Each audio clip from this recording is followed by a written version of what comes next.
Aunt Nancy says, when a woman rises for herself, the dawn changes shape. By the time winter began to loosen its grip, the Rooster Man believed everything had returned to normal. The fire burned again, the house was warm, and though his wife wasn't as soft as before, she still tended things. Meals cooked, floors swept, children ready for the day. He mistook function for forgiveness. He mistook quiet for closeness. He mistook presence for partnership. One morning, he crowed like always, loud, long, proud, and expected the house to stir. But nothing moved. The children didn't come running. His wife didn't look up. The warmth didn't rise. It was the first time he noticed a new kind of stillness around her. Not angry, not wounded, simply finished. She sat at the table writing something carefully on a sheet of parchment, her spine straight, her face calm. Aunt Nancy, perched on the window's outer ledge as always, tapped the stone twice and murmured, that's the silence of a woman who's already gone. Rooster Man didn't understand. He puffed up his chest. Wife, why did you not prepare my cloak for the meeting today? She paused over her writing, looked up with clear, steady eyes, and said, that is no longer my duty. Then she returned to her page. The rooster blinked. No anger, no fire, no emotion to argue with, just truth. A truth that made his feathers tremble. Over the next few days, nothing he said stirred her the way it once had. He tried puffing up, he tried yelling, he tried soft words he had never used before. Nothing worked. Aunt Nancy watched from her window, legs crossed, fingers drumming the stone. Boy, she whispered, you're learning the hardest lesson.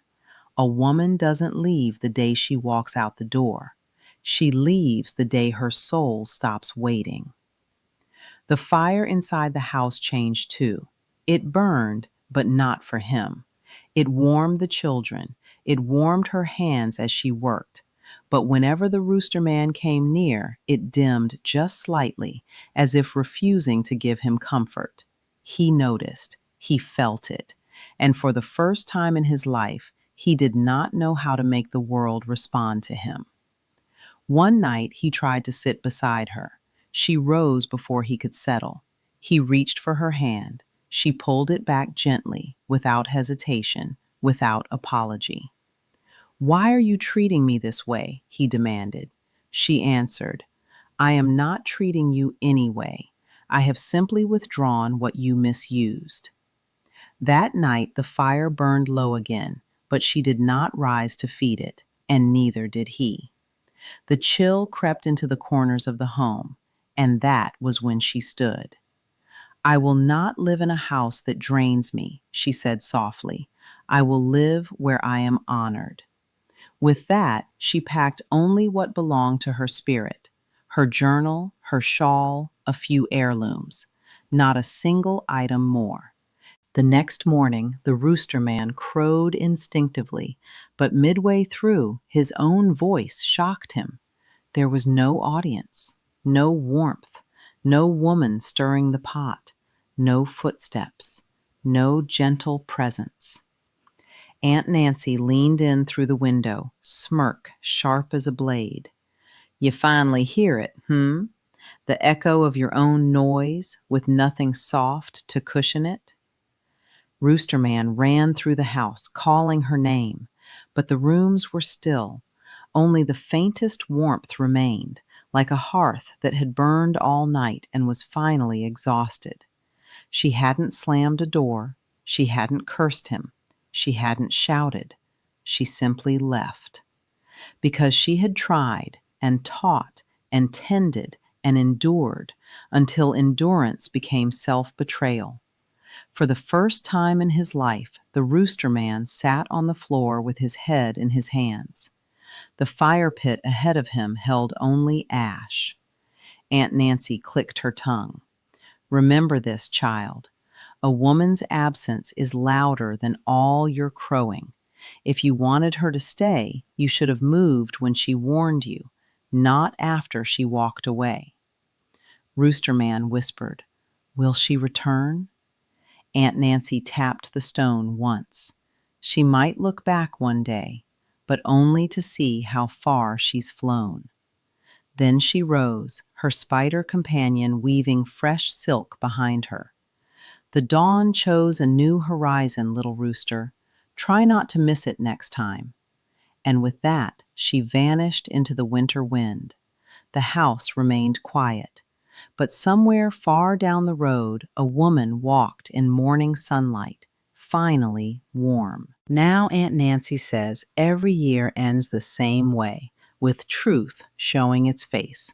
And this December, Truth stepped right into the doorway of that house where Rooster Man lived and refused to leave until everybody saw her. Because in the cold light of winter, noise don't mean nothing. Pride don't hold a house together. Chest puffing don't warm a wife's shoulders at night.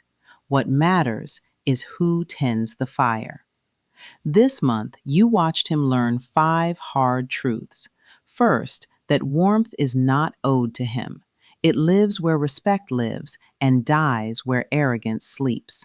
Second, that a woman has a right to say no, and her no is not war, it is wisdom.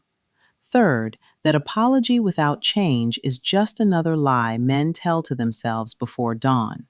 Fourth, that a woman's retreat is not a tantrum. It is a door closing, a boundary forming, a soul remembering itself. And fifth, that when a woman finally walks away, she is not leaving a man. She is leaving a pattern. Aunt Nancy watched it all from her stone window, patient, amused, unblinking, because she knows the truth the Rooster Man never learned. The dawn does not follow the rooster follows the dawn. And when she rises without him, he is just another shadow in an empty room, remembering too late that noise is not the same as presence. So let this December end with a blessing. May the women who carried the fire reclaim it. May the men who lost their way learn humility. And may the new year open with clarity, clean, bright, uncompromising. The dawn has moved on, and she is not looking back.